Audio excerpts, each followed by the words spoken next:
Pass கட்சி போன்ற தெளிவற்ற அரசியல் கட்சிகளின் ஆதரவு தமக்கு தேவை இல்லை என்று பிகேஆர் கட்சியின் முன்னாள் துணைத் தலைவர் ததுஸ்ரீ ரவிஜி ரம்லி தெரிவித்துள்ளார்.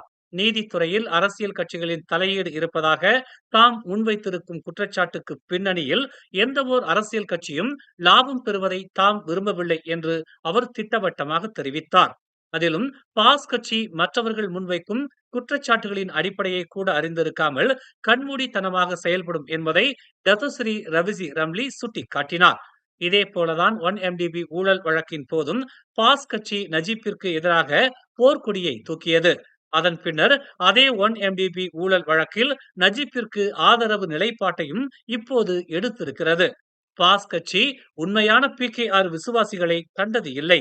பிகேஆரில் கருத்து முரண்கள் இருப்பதால் மற்றவர்கள் முதுகில் ஒய்யாரமாக சவாரி செய்யும் பாஸ் கட்சியின் ஆதரவை தாம் ஒருபோதும் ஏற்க மாட்டேன் என்று டத்துஸ்ரீ ரவிஜி ரம்லி பாஸ் கட்சியை கடுமையாக சாடியுள்ளார். மேலும் செய்திகளை தெரிந்து கொள்ள தமிழ் மலர் நாளிதழை பாருங்கள். உடனுக்குடன் செய்திகளை தெரிந்து கொள்ள தமிழ் மலர் இணையதளம், தமிழ் மலர் செயலி மற்றும் மலர் டிவி யூடியூப் சேனலை வலம் வாருங்கள். எங்களோடு இணைந்திருக்க மலர் டிவியை பதிவு செய்து கொள்ளுங்கள். உறவுகள் மகிழ்ந்திட விருப்பம் மற்றும் பகிர்வு சேவையை சொடுக்கிடுங்கள்.